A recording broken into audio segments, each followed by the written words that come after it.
Livestock farming is a profitable business when planned thoughtfully and researched well before starting it. Goat farming is becoming one of the top choices for beginners, for it's easy to implement goat farming business plan and other key factors. Compared to other livestock, goats are low-maintenance livestock as it has a variety of end products that can boost income. Of course, this can only be possible with the choice of the correct breed and generation and implementation of a well-thought-out goat farming business plan. Goat farming entrepreneurs can succeed with proper market research, appropriate investment in the business, and proper management practices. Understanding the benefits of different goat breeds also helps business owners select the best and correct breed for the growth of their business.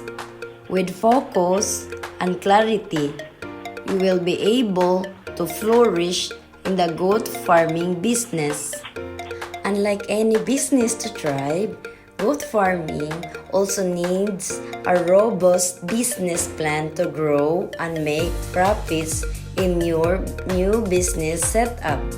A business plan helps you to avoid mistakes, iron out some wrinkles in the business, understand the viability and volatility of the business, focus and effectively communicate and objectives, and secure your finances by reducing the risk. Following are the areas in which you should develop, implement, and continuously enhance your business plan while initiating a goat farming business.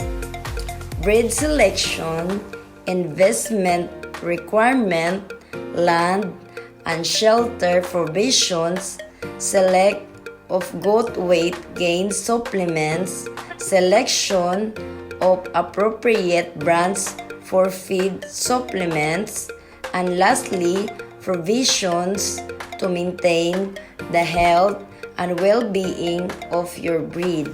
So guys, before mo mag-start og mga negosyo guys, bisan unsa pa na nga mga negosyo inyong sudlan, dapat na dyan mo idea guys o naka-research mo daan para dili mo malugi. So maura na akong ma-advise sa inyo guys. Hope nga na mo'y makatunan ni nga video. Please like, comment, and share. Thank you for watching. Goodbye everyone.